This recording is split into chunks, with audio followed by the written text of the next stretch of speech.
Okay. What are snake bites? What are snake bites? Snake bites are the little, basically chicken nuggets that are really spicy. They're really good. I like them with naturally. So are we just doing the one, or are we doing the three? Yeah, because you get 1 for 7 or 6. Okay, folks, welcome back. We're gonna get started on the next speaker here, and I just want to tell you a couple seconds here about James Martell. And I'll be honest with you, I actually first heard about James way back in 2003-04 when I was working at the Internet Marketing Center. He is a literal veteran of the online marketing space, but what's really neat about him is not only does he have a background in sort of the original niche market, affiliate marketing stuff, but he's branched into a very, very up-and-coming technology that's still yet to really explode. And what's really neat about it is that he's already showing ROI, return on investment, actual businesses making money using podcasts. And I found that really surprising until he started showing me some of the stats and started showing me some of the examples and things he's doing with actual businesses here in White Rock, British Columbia. And so let's everybody give a round of applause for James Martell. Do I need that, or? No, I think I'm good. So yeah, it's great to be out in Abbotsford because, interestingly enough, this is where we discovered the internet. We used to live in Clearbrook in the early 90s, and we were running a service back there. How do you live in Abbotsford? I remember, is this still long distance to the city on your regular phone? Yeah. You remember a service that came into Abbotsford about 20 some odd years ago that you could call a number in Aldergrove and make a toll-free call in Vancouver? That was our service. We started that way back. And we ran that to 1999. It cost BC Tel somewhere in the neighborhood of $200 million because we took their gravy train away from them, because that was pure profit. They weren't sharing that long distance revenue with other long distance companies in other provinces or countries. That was all going right into their coffers. And if you remember, it was 33 cents a minute, minimum 2-minute billing, and people's phone bills were $200, $300, $400 a month. And businesses were $500, $600, $700, $1,000. And a lot of those calls were just going into Vancouver. So some of the stuff we're going to talk about tonight about podcasting, I think it's that innovative, where we have a chance to really make a big difference. And I titled the presentation, How to Architect a Podcast That Speaks to Your Ideal Client, and then wrap it in an overall marketing plan, a marketing system that actually works, that you can measure to know that you're making progress with it. And to give you an idea of how good it works, today we just closed a sale to build a new website for a new company. They phoned us.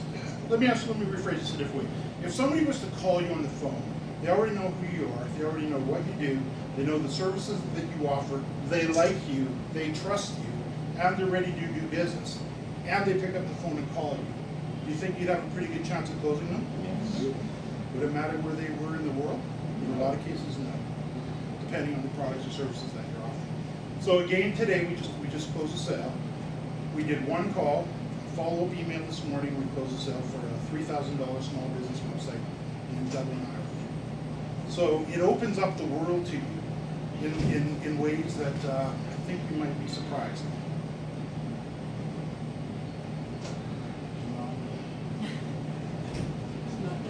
So we got started online.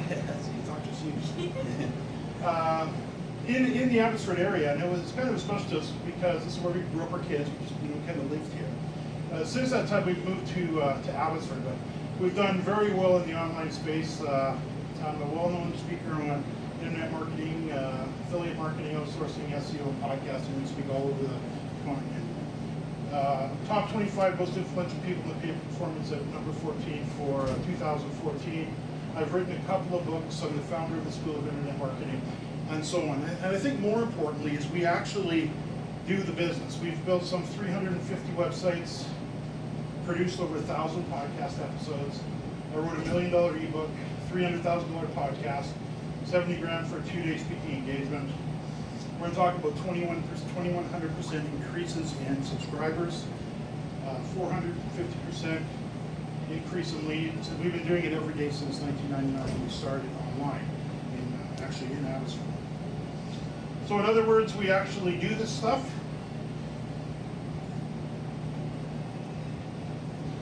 So we also have a pretty impressive list of clients here. And I pulled up some.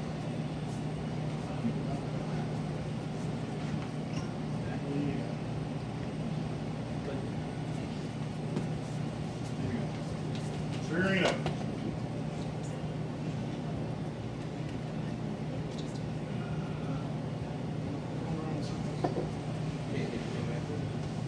Where you want to start? What was it? Okay,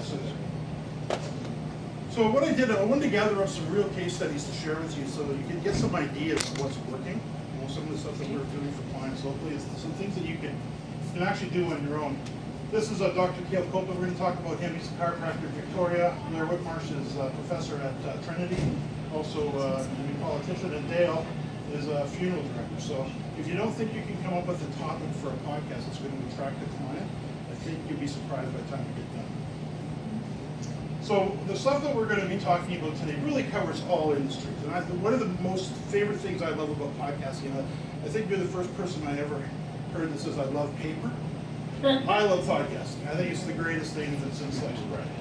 But this works across all industries and all markets.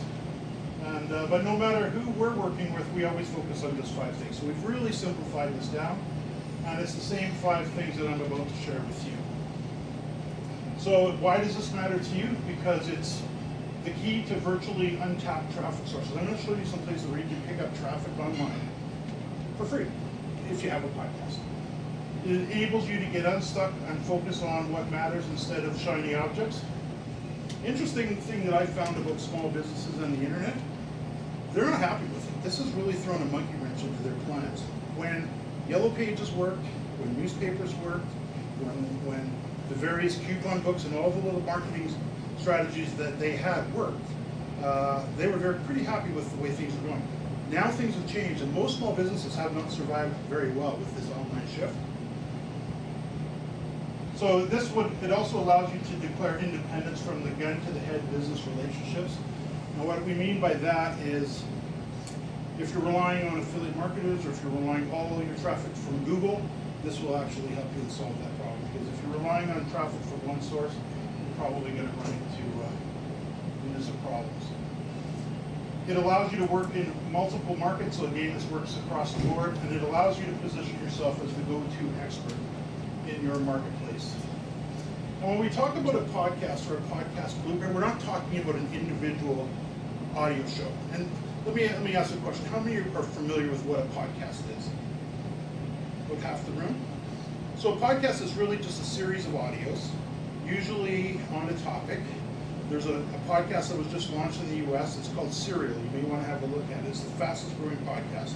It's the first one to really hit the mainstream. Serial, as in serial killer. And that kind of serial. And it's grown in 5 weeks from 0 listeners to 5 million downloads. Wow. So it's a substantial podcast. But when we're talking about a podcast, we're talking about, in addition to the audio show, which we're going to get into some detail on, but the promotion of it, the SEO behind it, the statistics behind it, and then the KTCB, which is a little acronym we use, which means keep them coming back. Keep your audience coming back. That's a simple podcast. This is more of a podcast on steroids. And I think a lot of people in this room should have one of these types of podcasts where you can literally dominate your market. Our methodology, again, 5 things: podcasting, promotion, SEO, tracking and reporting, and then a strategy to keep them coming back. So this is going to be a real crash course, I can tell you. So again, the 5 things. And this is probably really worth pointing out. So we're not just talking about creating an audio, throwing it out there and hoping to get some sales. We're talking a full-on marketing strategy. I want to share some case studies here. So this is Dr. Cale Copeland, and again, he's in Victoria. And we got a call from him about probably 14 months ago, looking to expand his practice, looking to increase his revenues. He was only getting 1 patient a month from the web, which wasn't doing him very well at all. He's, of course, dealing with competition, and like most of us, most business owners, he's extremely busy, and this is really the last thing that he wants to be focusing on. was getting in business, so he's hoping that he could find a way to do that.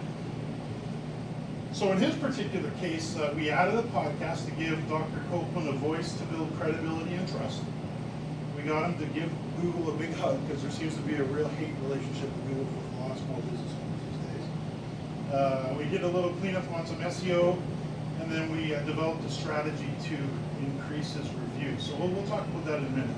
But gave Dr. Copeland a voice to build credibility and trust. Can we maybe pull this site up for a second before you hit the play button? Let me just explain the way we structure podcasts. We structure podcasts in such a way that when the listener hears, they're going to hear a nice intro at the beginning, followed by our host. We always pair our customers, our clients up with a professional broadcast level radio host to actually conduct the interview and lead the interview, and then it takes them into the show. In this particular case, I'm only going to play a 3-minute, we're not going to play the whole thing. This is just a 3-minute and 28-second podcast. So we're talking real simple. But just imagine, somebody lands on Dr. Kale's website. They land on this page. They've been in a motor vehicle accident. They're dealing with whiplash, they're sore, probably a little bit frustrated, and they're looking for some help. So they land here, and all of a sudden, this plays automatically. If you can push the button on that. I'm your host, Kimberly Henry, and I'm here with Dr. Cale Copeland from Victoria Family Chiropractic, and we're discussing chiropractic care and how it relates to a motor vehicle accident. You know, when you get in an accident, you ask questions like, who's going to fix my car? What will I drive in the meantime? Will my insurance rates go up? And who's going to pay for it? Those are all important questions. But the big question is, am I really okay? Dr. Copeland? Yeah, that's a great question. And, you know, from a chiropractic perspective, So you can see what happens here is it engages the visitor immediately. Gives the host a chance to position the doctor as the expert that he is. Slows everything down a little bit because you know what people are like on the web. They're clicking around and they're landing on a page and they're back. They're landing on a page and they're back. We've proven this to slow it down and get them to actually engage. The motor vehicle accidents and motor vehicle accidents can oftentimes be major health issues for people. And you know,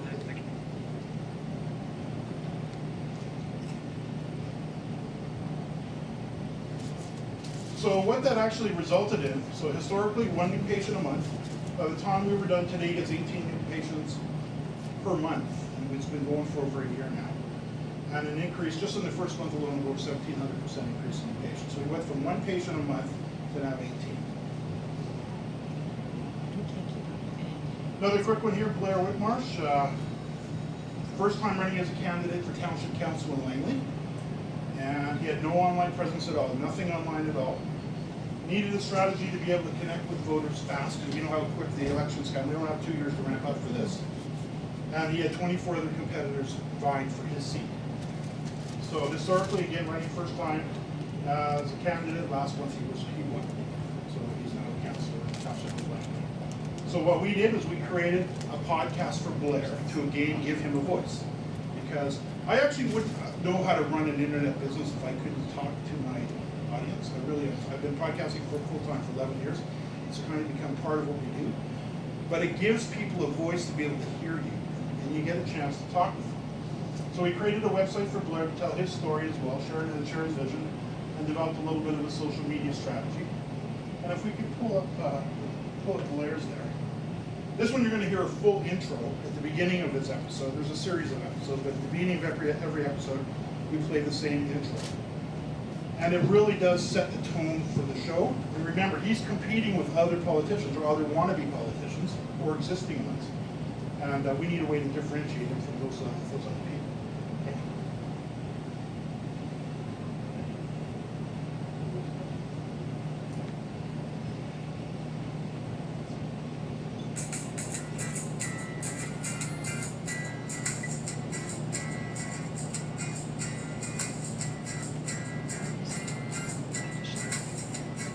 The township of Langley is a diverse and growing community, rich in history. From the neighborhoods of Alder Grove,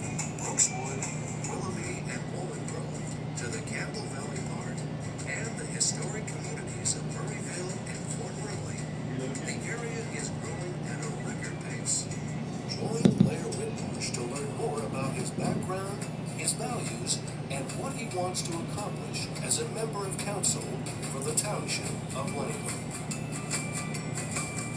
Well, hello once again. This is your host, Eric Reynolds. I'm back with Blair Whitmarsh, candidate for the Township of Langley Okay, Council. so that gives you the idea where I'm talking about the voting. And again, he actually, without too much, I wouldn't say too much effort, but just a little positioning, most of his competitors, quite frankly, were not that sophisticated at all.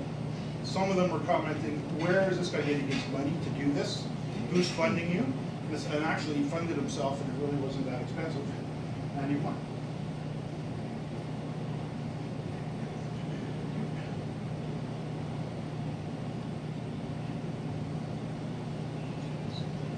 All right, so again, and I can show you a few more. This is, we'll go real quick on this one, but here, Martin Brothers Funeral Homes came into Vancouver, brand spanking new, they're out of Lethbridge, Alberta, has zero presence here, nothing in print, nothing online, nothing anywhere. When they started in September, they came and saw us in January, and we were thinking, okay, can we do a podcast for a funeral home? Sure, we can figure that out. So historically, new to Vancouver, they'd been here for 5 months, hadn't really managed to get too much on the go, and an increase of 450% in calls per month. So same thing, what we did is we started with a podcast strategy. So essentially we always work on the 5 things. Plan self, there's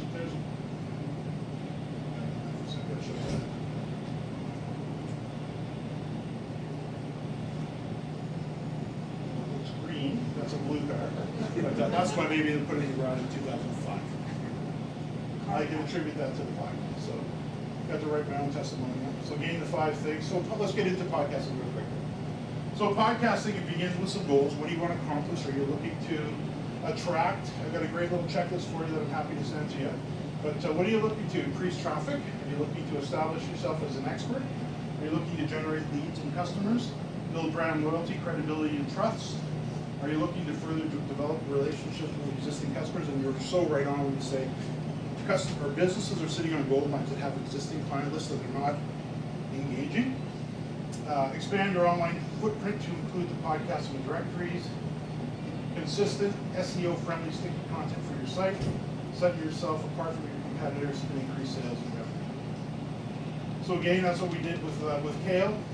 So essentially with him, we just cleaned up his SEO. We just needed a little help in that area. Primarily though, it was the podcast was our focus, because that gave him the voice. Episode topics is something we work on to figure out what are we going to talk about on these shows. So this is why we talk about who is your ideal customer, and we figure out exactly, and I think every business owner should know exactly who their perfect customer is. And you should sit down and write it down and figure out, give that person a name, figure out how old they are, and every time you think about creating marketing for them, you focus on them. And in their case, we know who they would be dealing with. And I think we've done 39 episodes now for them. And there's just no end. There's just no end to the topics that they want to cover. Financial planner, same idea. We've done 22 episodes for a financial planner locally. And naturopath, same thing. So whatever your customers have the problems with and you offer solutions to, these become the natural topics for your podcast. Stage fright. I didn't know this. Arlene and I just got back from Graceland about 6 weeks ago. We went to see Elvis's house. Watching some of the presentations and stuff, I didn't realize he had such thing. Every time he went on stage, he was petrified. And I bring this up because sometimes when I say, you gotta do your own show, there are people, sometimes you get nervous. Arlene did this. Arlene's got a podcast on her website, epilepsymoms.com, the wife Arlene. And we said to her, why don't you do a podcast? She says, I can't do that. I can't do that. I'm not doing that. And she was like, that's strong. It's like, yeah, I think you can. We'll get this done. And she didn't want to do a podcast forever. She had about 7 shows she mapped out. 6 actually turned into 7. But she wanted to get some information together for her moms that were dealing with epilepsy. So she put those together, and those have been downloaded over 100,000 times. And it's just 7 episodes. So if Elvis, the #1 entertainer of all time, experiences it, I guess we can get through it.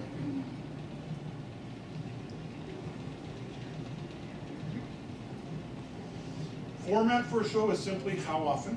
It's going to be weekly. How long is it going to be? 15 minutes, 30 minutes, 60 minutes. You're going to have a nice intro at the beginning. Are you going to have a host? Are you going to be the host? Are you going to have a co-host? Are you going to bring on guests and experts?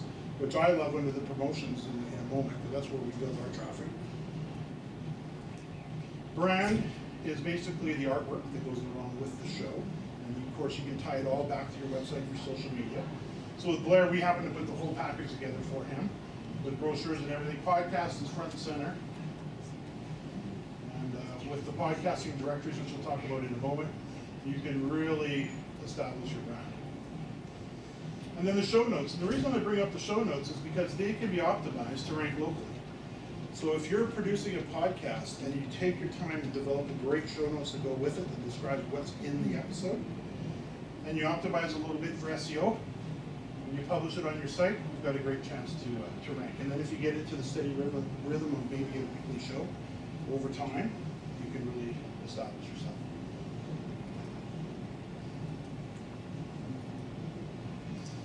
Promotion is fantastic. We talked about the website and the ability just to have fresh weekly content. We all know from an SEO point of view that's a big deal. And we also know, Ricky would know, how difficult that is for companies to get organized to actually do that, whether it be a blog or a podcast or any type of content. But for those that do, they win. Social media and podcasting directories, we carry his brand through everything. So whether it be Facebook or Spreaker, which is a podcasting directory, which can all be optimized for local traffic as well, and national and international. Your podcast will be published in YouTube. This happens to be Stitcher. This is, where that is. And that's his website, and of course iTunes. Anybody heard of Podbean? 1, 2, okay. You can pull that up for just a quick second, podbean.com. I like to use this as an example because a lot of people haven't heard of podcasting, but it's absolutely massive. How many have a smartphone in their pocket or purse right now? Just about everybody. And that's the reason it's exploding. Because they're now very easily accessible.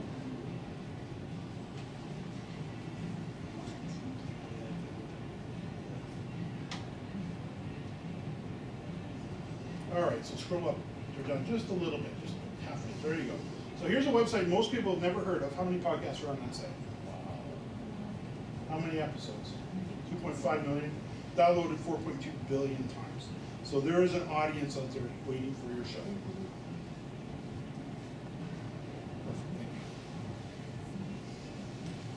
you. And then they're a baby compared to iTunes. So they're a baby compared. How many have heard of iHeartRadio? In the US, they're growing in leaps and bounds. They're fast, they're growing. They've hit 150 million subscribers. Faster than Facebook or Twitter ever did.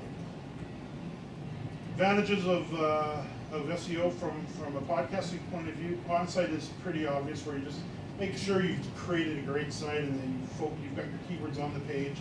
So that's one thing we did for Daniel's. We just went through the site, made sure that the keywords that matter most to him, keywords like funeral services, packages.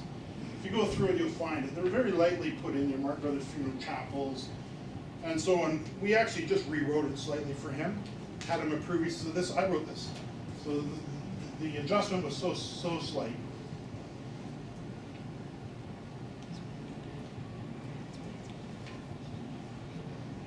Quick question for you, sorry. SEO, what does it stand for? I don't know that. Search engine optimization. Thank you. Thank you for asking. So when it comes to getting ranked locally, there's only two real things that you really need to focus on. Number one is what's called citations, or your NAP, name, address, phone number. The SEO world turns everything into an acronym. So name, address, and phone number, you focus on that. On other reputable websites. How many of you have seen Yelp and all of these directories? Maybe your sites or your businesses are listed in them. Usually you are, if you're in the yellow pages. 70% of the information that is available in these directories is incorrect. Wrong phone numbers, wrong addresses, companies move, they change their name, they spell their address 6 different ways, spell their name all these different ways, and so on. So this is the number one thing Google looks at if you want to see your site ranked highly in the search results. This is just got to clean it up. Go around each one of them. There's some tools we use. They're all free directories. They're going to try to upsell you other packages. You don't need this. You just need to make sure the data is correct. Find the other directories that relate to your industry. Clean that up. You're halfway to top rankings in Google locally. If you Also, go out and make sure you're getting reviews. When you see the Google reviews that you see in the search results, you see the little 5 stars. If you look in the results, you'll see that probably your competitors either have them, most of them won't, but you may have a few that do.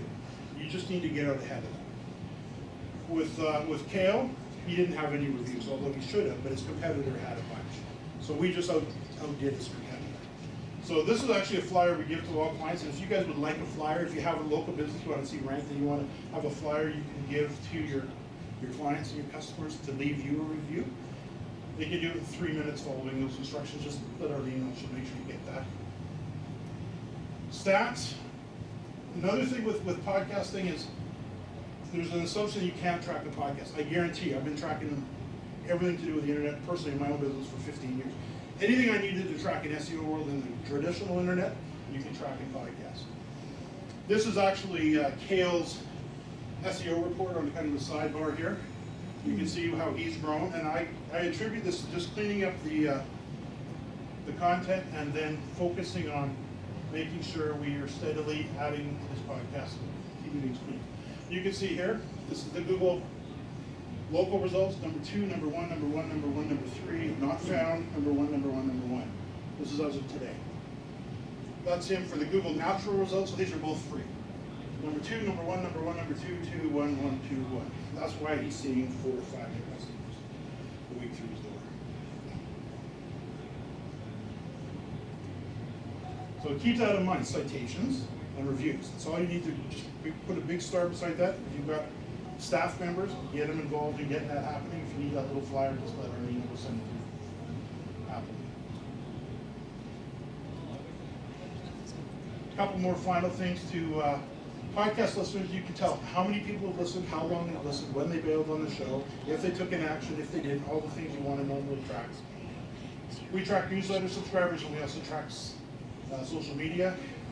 Keep them coming back is something that I'm a big fan of. It's one thing to get them to your site, it's a whole other thing to get them coming back regularly. Ricky's a master at that. Podcast is one way, newsletter is another. A blog, of course, is another very powerful way. Just one last quick little case study and something I can leave you with. This is Eric Boyles, that's his wife Layla. They own centralpark.com, client of ours for years. And their newsletters subscription rate, I asked him, he says it absolutely sucks. It's less than 0.5%. He says newsletter subscribers drive sales and the subscription rate sucks. So historically, he gets 89 new subscribers in 45 days on the site. Today, consistently, he gets 2,000 subscribers every 45 days. Which is an increase of 2,100% in new signups. You want to see what hit it? One little thing. I know some people hate him. There's centralpark.com. There it is. Little pop. It's not an annoying one. It doesn't chase you all around the site. You'll see it today. You won't see it again for 3 weeks. 2,100% increase in subscribers. 2,000 subscribers. He says I should have did this 9 years ago. He would have had about 500,000 subscribers. So what we did is we created and deployed a smart pop-up, so it wasn't annoying. I twisted his arm to get him to do it because he wasn't going to do it. I said, try it. And then we just sat back and smiled at it because it worked. So you can see it. 45 days ago, he actually emailed me this. Simple change to my website, which ended up increasing my newsletter subscription rate by 2,100%. I went from 89 signups during the previous 45 days to over 2,000 just by doing the one thing differently. Something I avoided doing for the past 9 years. Okay, so if this all sounds complicated, I'll admit it, it's pretty complicated to set this up. We do offer a course that we're kicking off in January to teach people how to do this online. It'll be a webinar-based series of courses in our School of Internet Marketing. And we don't have pricing or anything on that at this point, but if you'd like to learn more about it, just give us your card and say hi. Make sure you get the notification when we're ready to open the doors. All right? So thanks, everybody. Much appreciated.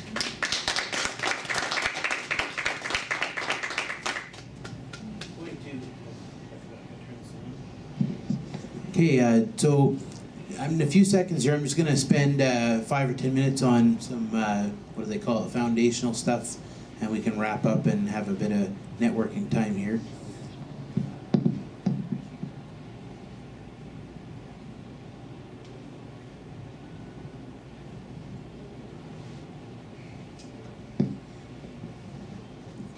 Has anybody seen this commercial?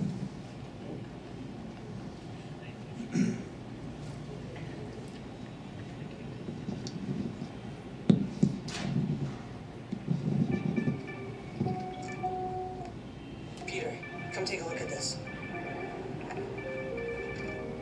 Look at this. The numbers, they keep getting bigger and bigger. The clicks are off the charts. Yeah. Yoshi, it's Walter. We're back. I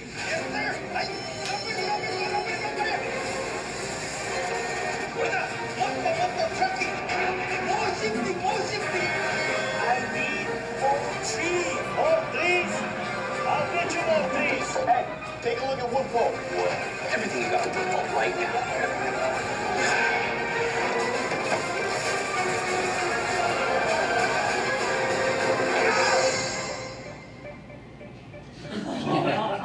Really loves that thing.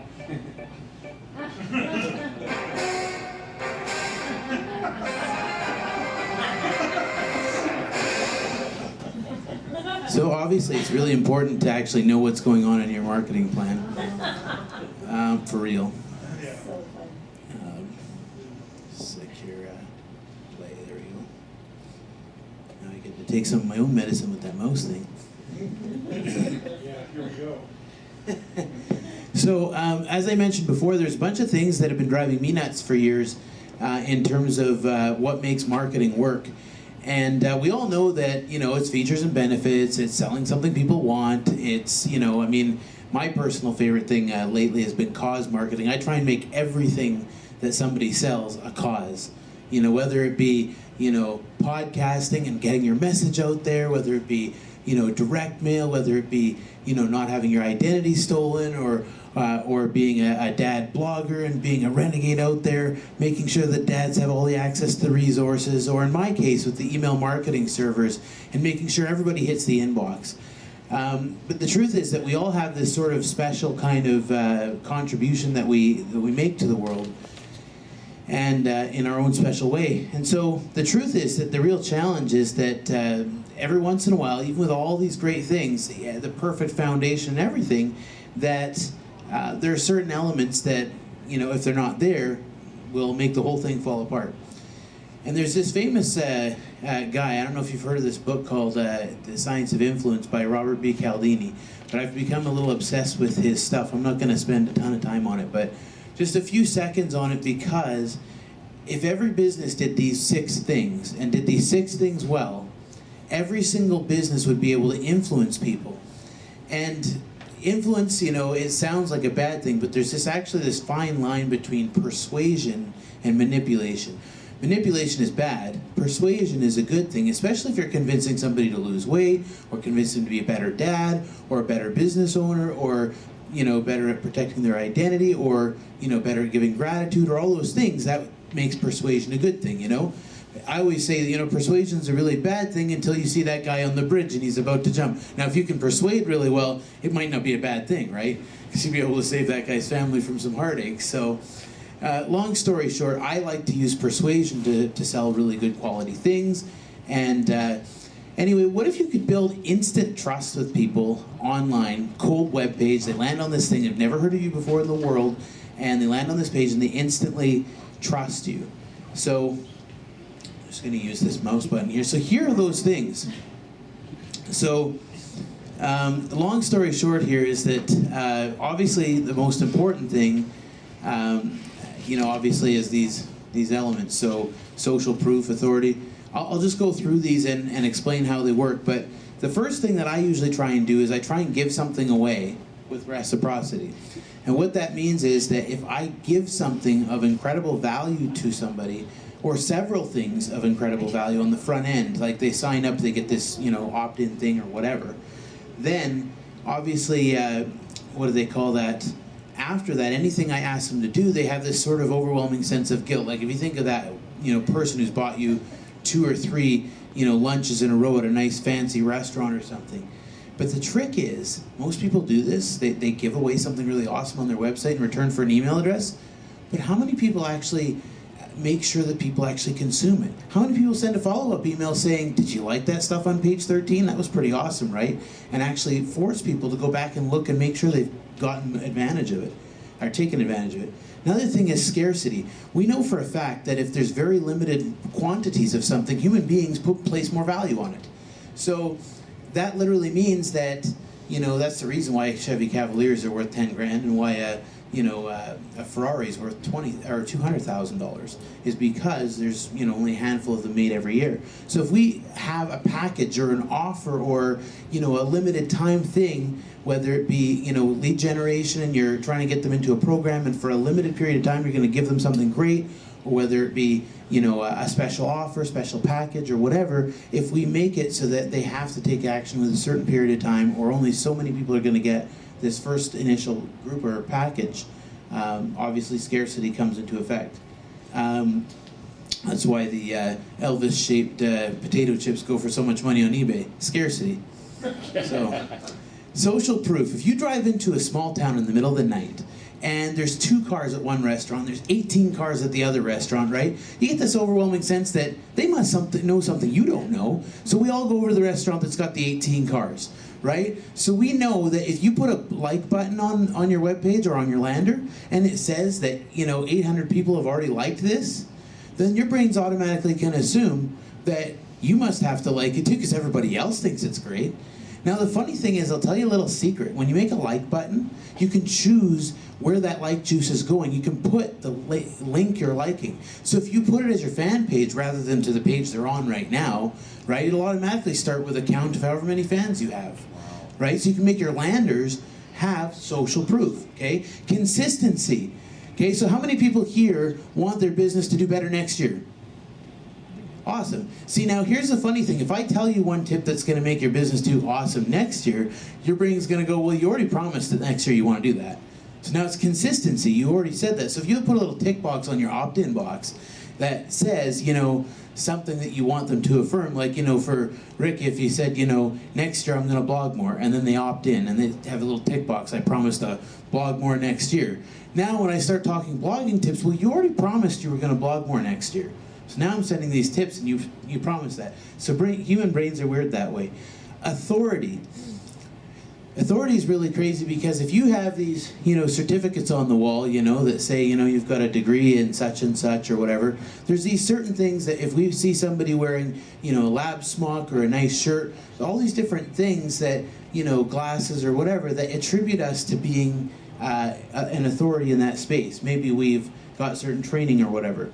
And if a person happens to be really likable and, they tell jokes and they're personable and everything, and they're liked, then with all these things in place, a person feels, like it makes it a lot more difficult for a person to not, want to do business with that person. But there's a lot more other tactics. I should use the most for this. So there's all these other different ways of getting through to people. Other psychological triggers, for example, involvement. It's really funny. One of my favorite copywriters did the advertisement for a special little device that would. It was a spell checker back in the 80s. It was this electronic thing that you stick on your desk, the spell checker, and it said this ad has 26 things misspelled. If you can get all 26 things correct, when you mail this in to buy this device, we'll give you $2 off for every word you find. And there were actually people that phoned in and said, I can't find 26, and I don't care if I don't get the discount, but can you please tell me which one it is? Because I've got all 25 other ones. And the response was overwhelming, right? That was Joe Sugarman, by the way. But involvement is huge if you can get people engaging in this stuff, right? Oh, there's a fruitcake in there accidentally. Micro commitments, where if they say small yeses, they'll lead to the final yes. Desire to belong. We all want to be a part of a club or cult, a tribe or whatever, a group of people following the same thing. And so anytime you can say, well, other people who are in the club of people just like you, other dads, other podcasters, other, whatever, we all have this desire to belong and desire to collect, like the other 16 things you have. This is the 17th one you don't have yet. And people go, oh, I need to have it. I don't have it yet.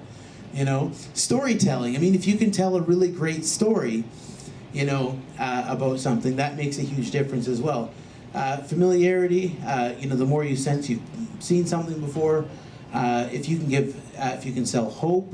And curiosity is another one, which is obviously very straightforward, that if somebody feels like they've never seen something before, it really fascinates them. So I just wanted to give you, if you're kind of looking at your 2015 marketing strategy and you're thinking to yourself, what can I do differently than last year? If you're not using any psychological triggers, especially the core 6, if you're not finding some way to create an imbalance of reciprocity where you've given so much to them, so many great ideas, suggestions, advice, tools and resources or whatever, checklists, roadmaps, whatever. If there's different ways that you can be more likable, like in a podcast where people can hear your voice, or if there's different ways that you can find to create more social proof with case studies and testimonials and things like that, all of those things will play into getting you better results in the following year. So the other thing, that my biggest pet peeve in online marketing is that people think that this is what an online marketing business plan should look like. So you have this big thing called a website in the middle, and then all on the outside edges are all these different ways that you're going to get traffic to your website. SEO, PPC, Instagram, affiliates, YouTube, and it all just goes into this big thing called a website, and out the other end comes customers. And the truth is that, I've seen so many marketers do this, and it doesn't actually work like this. So what I've got for you, I'm going to give you guys today, is this roadmap that looks like this. But more specifically, I'm going to show you why this looks the way it does and why it doesn't look like a giant circle all pointing to the center. And the truth is that it really actually looks a lot more like, oh shoot, I'm just going to skip to the next one here, as that draws itself. Anyway, so the truth is that it really can't work like this. You can't actually just kind of do it all like that. It's actually got to, see if I can get it to automatically draw itself. So obviously the firm foundation is that you normally would want to have the foundation laid first, where you know who your target audience is, you know who your what your niche that you're targeting is, or your market or whatever, and so you build a website that matches that, and you get that converting. You test it with PPC, because PPC you can launch instantly, and literally within the end of the day we could actually find out, okay, well, is this working or is it not working? And all the while collecting email addresses and building your list. And let's see if this produces the real next 4 here. Now, here's the thing. If you spend a little bit of money on PPC, you're going to figure out which keywords convert. Then you could actually put all of your effort into ranking for keywords that actually produce results. Then, if you're actually getting sales, you could actually take, your converting offer and go to affiliates, because if you go to this stage when you don't have anything that's working, right, then obviously you're going to upset a whole pile of people when they launch your stuff and they don't get any sales. And vice versa, if you went to SEO first, you might not even know, well, hey, I really want to be number one for this, but are you doing that for vanity, or are you doing that because it actually converts, right? So I don't touch SEO until I know which keywords convert, because I'll try those first via a little bit of PPC. So if I can stand in front of those keywords first, automatically, within an hour, figure out which ones produce results, and then go here, I can actually rank for something that when I do finally hit number one, actually is going to guarantee to produce, sales and revenue. And I think number 6 is supposed to show up there too. Hey, Dan. Yeah? I'm wondering if everybody knows what PPC is. Pay-per-click. No, pay-per-click. Does everybody know what that is? We do now. Oh, jeez. Anyway, so obviously every single thing kind of falls on top of itself, and there's a reason why, if you did it in the right logical order, each Lego piece would support the other one, kind of thing. So anyway, today with PPC, with pay-per-click marketing, there's just so much opportunity, I could spend hours and hours and hours talking about it. This is obviously an incredibly, plain Jane representation of the whole strategy. But with this document that I've kind of mapped out here. This is actually something I used to coach on years and years ago, but all of it hasn't changed in the concept where you bring leads into the sort of the main engine. And for the experienced in the room, this is really boring, but if you bring them into sort of the database and then you drip on them and then you keep upselling them in the back end, maybe they become affiliates and then it kind of goes up from there. Obviously, it's you grow a database, you test your conversions, you can test everything from the front end, and then obviously everything else kind of falls into place. And now what's really neat is if you go to social, after you've done all of these other things, you can mail out and say, hey, here's our new fan page. Please go like the fan page, and you'll get instant juice there in the social channels. Same thing, you can launch Twitter the week later and all that kind of stuff. But the truth is, I've seen a lot of businesses lately who go straight to social first. And I've seen so many businesses that have lost their Facebook fan page. Not only that, but Facebook's getting an average of 7% exposure right now.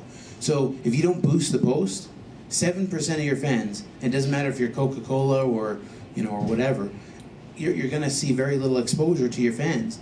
Whereas with email, if your entire tribe's on email, the worst case scenario is like 28%. So you can reach up to a third of your list. The other neat thing is that there's services where as soon as you start building an email list, you can automatically upload your list into things like rapleaf.com, attentive.ly, and you can see everybody's social media accounts and what time of day they post and whether they mentioned you. You can see their age, gender, zip code, everything. And it's incredible because you can mail based on those specific things. So you can mail everybody who's in Abbotsford. You can mail all the guys something different than the girls and that kind of thing. So yeah, so I just wanted to show that that kind of difference between everything just kind of landing to the website and just well, we'll do the SEO at this point. We'll just do everything at once. Where we're sending out a newsletter and we're doing the SEO and we've got the affiliate program running and the social and the video marketing and all these other different things, and it can get really confusing. And when I used to coach at the Internet Marketing Center and other places as well, the biggest thing that I helped with small businesses was focusing on whichever step you're at that point in time, because it's really easy to get lost. It's really easy to go chasing after this cool thing or that cool thing, and there's so many neat things coming out and new courses and new materials. But if you still haven't figured out your market, you've got to figure out that piece first. If you still haven't finished building the current website or writing the copy or the offer for that website, you got to finish that first. And then if you haven't finished, the what do they call it? The initial test of traffic, which you can turn on 1,000 users for, I think it's like $200 on Facebook traffic or Google AdWords traffic. Then you can move on and you can go and grab some SEO traffic. And then you can move on and start building out your affiliate program, and all those pieces kind of fall into place together. So does that make any sense? Yeah, so other than that, Cora, what else do we have on the agenda? It's just the audience questions and panel answers, opening it up to the floor. Right, so can we get all the speakers that have spoken today to come up to the front here, and maybe what we can do is, if anybody has any questions, and it can be on absolutely anything, even if it's something we haven't covered today, what I'd like to do is we'll have this microphone here, and we can ask any of these fine folks, including myself, any questions that you have related to business, marketing,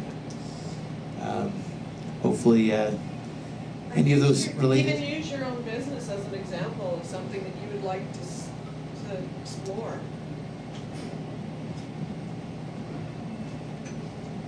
Joanne and I are realtors here in Abbotsford. Okay. Trying to get a web presence, trying to build our lists. So, to the panel, what would you guys think would be the best way to start that in getting a web presence? Like, I just got a little cookie cutter website that's really like an online brochure. That's all it really is. I'm not getting any leads on it. I'm not getting any activity on it. It's just somewhere like adds credibility to me. So how can I generate a website that's going to bring in leads? Do I have to be in the top 3 or 4 Google, or what do I have? Pay per click? Like, Well, I've got a little teeny weeny thing, and then I'll pass this to everybody else to answer as well. I know one realtor in Ontario that's doing really, really well has actually been using Google Street View and a screen recording tool to literally go down each and every little street and go, oh, this is a really nice neighborhood. Families typically live here, or this one's really kind of up street, and they'll kind of go through and explain the street and the average price in that neighborhood. And then the more little videos you have on YouTube, the more those help with your SEO. People search for houses in Abbotsford, this area or that area of Abbotsford, Right. and it helps in terms of feeding the search engine the content that it needs and showing up for that kind of stuff. But aside from PPC, I mean, that's not good. You're gonna have to switch places because it's not long enough. It's true. Yeah, so from my perspective, of course, direct mail would be a really good thing. One of the realtors that I have been working with, so he's really community driven. He has targeted his audience for a specific postal code, a very high-end neighborhood, and he basically is just pummeling as much traffic as possible to his presence online, and he does a blog, just basically talking about how he cares and getting people engaged in that way. And it's working because a lot of people have a perception about realtors, whatever their mindset is. He's shifting that, and he's saying, I care about the community, I care about this area, and people are like, wow, this is amazing. And so it's very much generating rapport with the audience. And then, of course, as I mentioned with direct mail, you can then lead them onto a web presence, which these experts know a lot more about. Okay. Those cookie cutter websites with the realtors and a lot of other industries, I think for reasons that maybe some people don't understand why they don't rank, is because they're duplicate content. Every page is pretty much the same with the exception of a little bio, or there's really no content there. Right. So to get rankings in Google, you're going to need your own website for sure. So I would start off there. I'll let Ricky talk about blogging for sure. Personally, I'd say a podcast. I'd identify who is the perfect client for you. Who are you looking for? Age range, price range, location, all of that stuff, which you probably already know. Right. But take the time to write it down and figure it out even deeper, and then figure out what their top 20 challenges are. And help them. And the way I would help them is create an episode, maybe a 15-minute podcast on each one of those particular topics, and just cover them off, and then be sure to submit them, publish them on your own site, but then also get them into iTunes and Spreaker and Blueberry, all optimized locally so you can be found, and then also make sure they're showing up on YouTube as well. I think that would be a great strategy for you. Thank you. Yeah, I would say to try to figure out your uniqueness in terms of your branding. There's a lot of realtors, probably thousands in the Lower Mainland, right? Yeah. So if you can figure out your unique branding. The other thing I would say is having an email opt-in is kind of giving some kind of free thing that a home buyer would need, like 5 tips to buying a home, or 3 ways to get a better mortgage. Some kind of tips that a potential buyer or potential customer would want. Okay. And the other thing I would say is creating a strong video on your homepage. And I would agree with these guys, having a separate website, Right. but having a video, and it could just be a video, you shoot at home, even with your smartphone. It doesn't have to be the highest production value. It just has to be authentic and real. And real estate is all about the trust factor, right? Right. So when you're sharing a video about tips about buying a home or something, it will help people opt into your list. I see. So The other thing would be just social media. So build the list and then email that list too, would you suggest? Mm-hmm. So if you Yeah, build email the list and like on constant contact, something like that, just keep dripping on them? Maybe you can explain RSS to you. Can't explain that well. Sure. So within all of these services, with the exception of constant contact for some strange reason, Okay. but Aweber, MailChimp, all the other biggies, they've got a feature called RSS to email. And it's real simple to set up, and if you get stuck with it, you can just call the company and they'll walk you through it. Right. That you're using, so maybe Aweber. What it does is every time you can set it up so every time you publish a blog post, automatically everybody who's on your email list, or a podcast in my case, it gets emailed. Oh, wow. So without you having to do anything, you can really have an attractive looking newsletter. But you can also set it up so let's say you don't want to send one out every second day. Maybe you're adding a lot of content. You only want to send it out twice monthly. You can say on the 15th of each month and the 1st, I want you to gather up all the content that's been added up in that little period, that 2-week period, automatically turn it into a newsletter and email everybody for me. Because it's not that hard to once you get organized to get the content flowing into your site if you're serious about it, but then to get it pushed out to your audience, that's where it can get a little tricky, but RSS email really solves that, because now if you're adding content, they're gonna get it. Okay. We have a saying in the office, just by the way, if it's not automated, it doesn't get done. Right. So we all have good intentions to do a manual newsletter and a manual that, but 3 weeks later, it's not happening. Thanks, James. Yeah, one other thing I'd love to throw to that is, like, the whole idea of the, something for free when you sign up, sometimes it's really tough to get stuff for that. But I mean, if I was, in your boat, I'd probably want to try and find something nobody else has. Like, in Abbotsford, ICBC releases crash stats for every single neighborhood in British Columbia.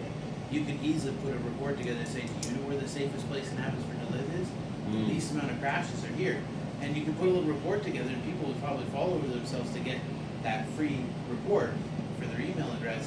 And in the meantime, once you collect their email address, you could send the first email, which would be a nurture campaign saying, here's why we care about Abbotsford. The next one might be, here's the greatest places in Abbotsford to live. And then, just start generating all these great things that they could get, And then obviously, like, all the way along the line, you could even start saying, hey, we just found a great deal, thought you might like to know about it. You can even segment your list by apartments and, single family homes. Sure, and all these sure. different things. Thank you. That's very good. Thank you. You can also now I just had a thought to add to that. If you add it to your webpage, customer renewals, give them a discount or something like that, add in a blog, so they can add to that, give them a discount for that. You got personal customers, you can do video. If they sign up their name and everything else to that, you have their address and everything, then you can also do direct mail with that. Okay. It's all right there. Thank you. Does that make sense? Yeah, it makes sense. Yeah, absolutely. Everybody's happy. Yeah. Perfect. Thank you. Monica and Louise both have their hands up too. Louise, you have a question? Oh, well, there's been so much information here, I don't even know where to start. So I'm a personal, I'm a personal trainer and a nutrition coach, and my focus is on overall lifestyle change. It's not about diet, it's not about doing a whole bunch of cardio. It's about real lifestyle change. My demographic is it's women like me. It's between the ages of about 35 and 55. Two mothers. I have a child my age during group classes and that sort of stuff. And I'm struggling with building a client base, interaction, social media, just getting people through the door. You have a website? I do. Yeah. No, my brand is strong, and that's been completed, and I have all the literature that's a strong point on me. It's my graphic side. The back end is completely done. Now, I don't you guys have had such fantastic. I have a question. Is it engagement with your current clientele to build additional clientele, or is it bringing in new clientele to your firm? It's both. Yeah. What has preference though? If you Okay. Well, I don't have a huge base of clientele. Okay, so it's I'm a pretty new startup. So it's getting people to know that you're there. That I'm here and what I offer. Do you offer anything like a free trial workout or anything like that? I do for group fitness. The thing with the personal training is so valuable. I could. A lot, and then with personal training, you usually need you need to analyze them first, and then you design something for them. Like I can give someone a generic workout, but it hasn't been designed for them. So I can do a group fitness, and I do free classes for that. I business card, so one side is business card, one side is a try. Yeah, I think even if you put that business card with that free group training at like all the coffee shops in your area and all, that would definitely get some interest. The other thing I would say is, do you do any video blogging? Yeah, so just doing like an exercise. Yeah, so because then you're building up trust with, so the whole thing is building up trust and then getting them in the door to do training with you. Yeah. So you have to try and figure out how you can build up trust or get them in the door, right? So one way is a free group class, another way is to do free videos or something like that. Yeah. I do that. Like I post that, and that's been my most popular one. Was I made homemade granola, I took pictures of it, and I'm like sending it out to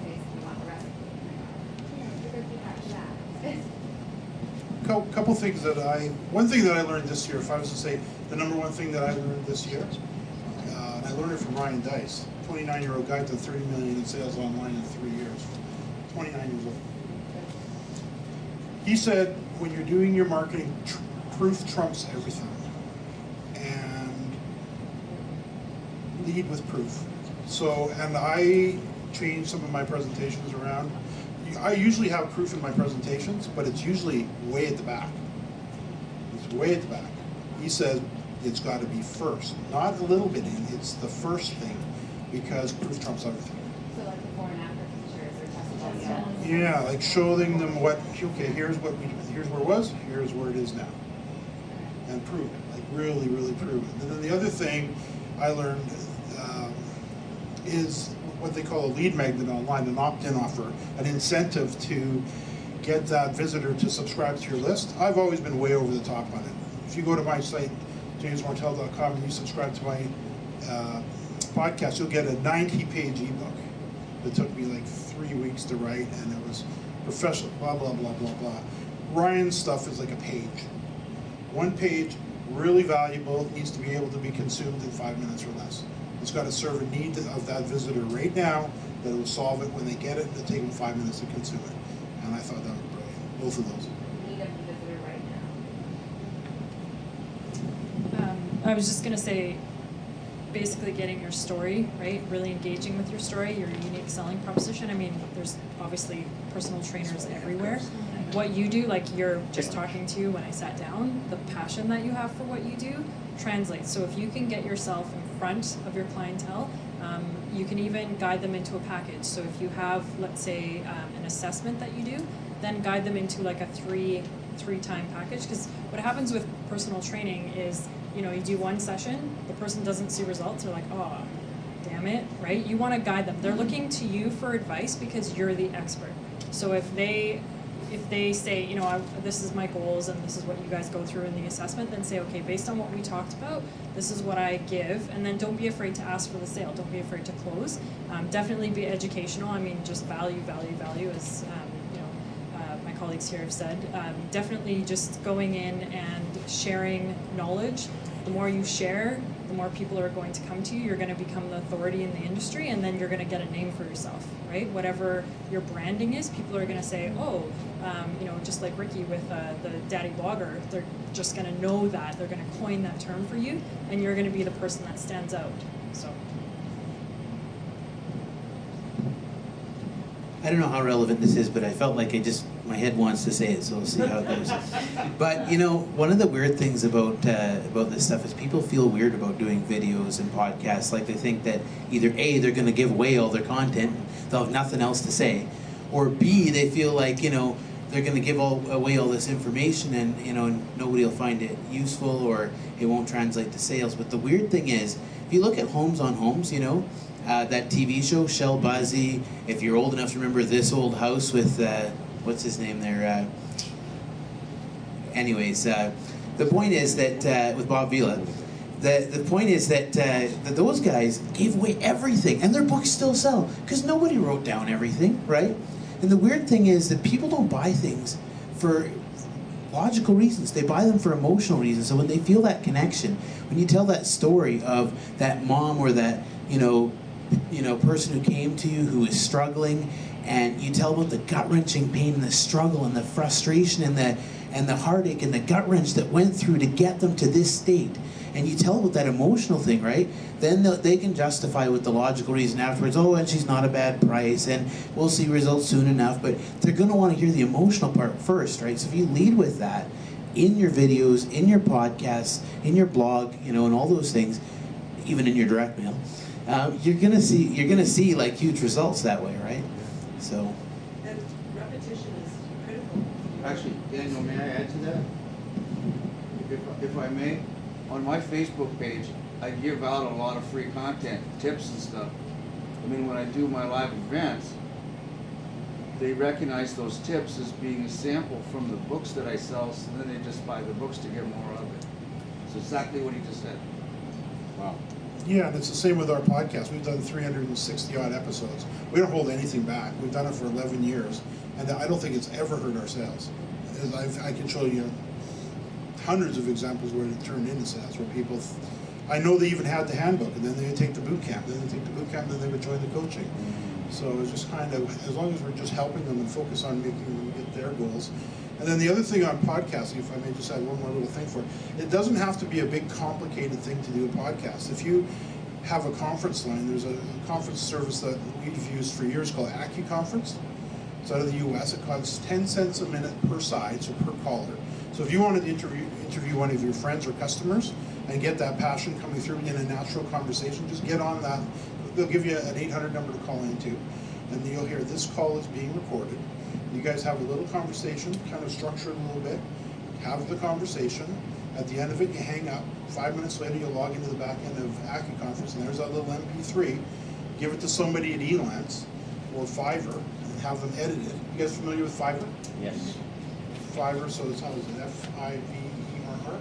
Yeah, that's right. So they do jobs for $5. So you post your little job there, what you need done. I need this little 20-minute audio edited, get rid of the ums, the ahs, put a little music in the beginning for me, $5. Yeah, so then you've got a podcast, an audio that will be on your site. They'll hear the emotion in your voice, they'll hear you interviewing somebody else, and now you've done your first one. So is there anybody else that had any other questions? I was wondering if you could speak to frequency, and I know that you mentioned it right at the very beginning, and then to a similar extent what you were saying about the 90-page versus the one-page item. What I find is that posting every day takes one heck of a lot of time to create new material every day. And that's not to say that it actually happens, but I mean, maybe 4 to 5 days out of 7 is brand new material. But I also wonder about overkill, because I know that I'm more inclined to open something that I get once a week than something that I get every day. And so I'm just wondering if you could speak to that whole concept of frequency. I know I'd like to speak to that. The one thing that I've noticed in my industry is that every market has a frequency. If you're selling stock tips, 5 times a day might not be good enough. If you're doing horoscopes, once a day is never overkill. However, there's other markets, what do they call it, funeral preparation or something, I don't know. But there's certain markets where it's just not, once a year might be lots, and so I really think it does depend on the market for some things, whether there's overkill, right? I mean, like, if you're speaking to ADHD people or ADD people, maybe 15 times a day is good, right? And the same stuff a few times, we won't notice. No, I'm just kidding. The truth is that every market responds differently, right? So you have to look at your market and say, how much will they bear? But on the flip side, I know that both, Ricky and James can probably talk about repurposing content and also maybe even taking one whole day to produce some content and breaking it up. But You probably have some ideas for that. I think I just want to reiterate what I said earlier, right? The more consistent the better, the more frequent the better. Another thing I would say is even though you're posting a lot, different people read at different times, right?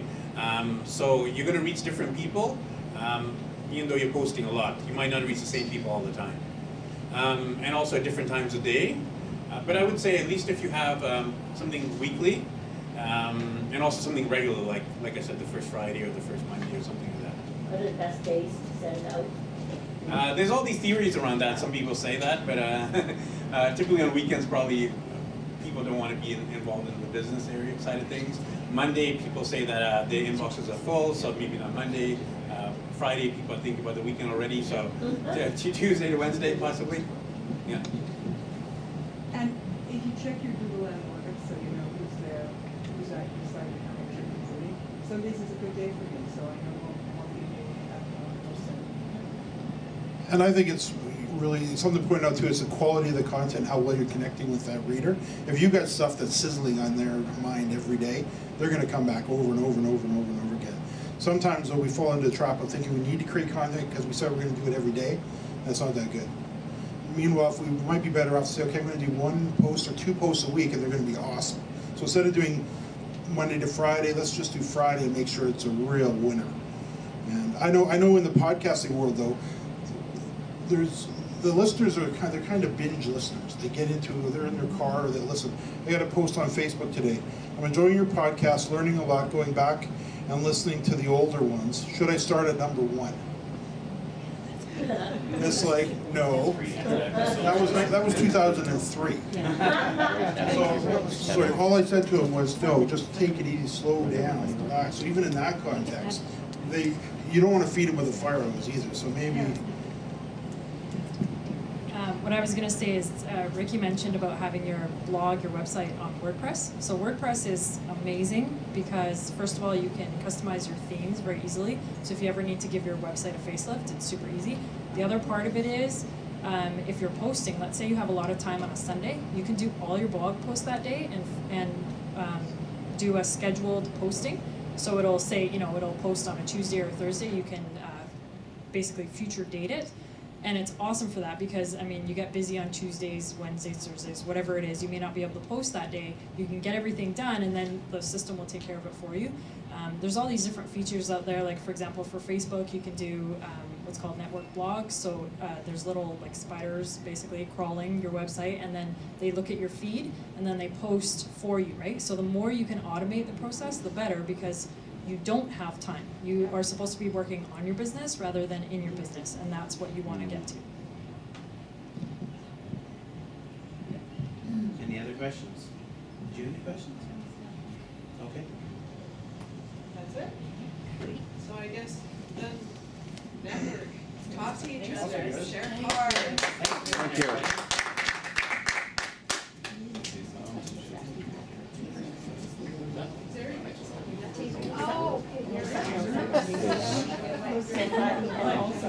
What I used to do, going back to 2015, this is one of those things that I found. You've probably got a few in your little box of phrases too. The phrase I use, you know what I'm talking about? And I want to go back to what your professor in 2015. And that was right. But in my mind, it already has. Right? And because if you start planning for 2015 in January, you're going to be in March before you realize you're going to. Right. And so I've actually been working on this for about a month now. The system I used to use was aligning with real. And I would do my talks free to the public. It's free to the public, but it's sponsored by a realtor. So that makes my realtor a hero. Now, there's two things I found by doing this. First off, you got nothing to sell, right? Your service is your product. If you list my house is not your product.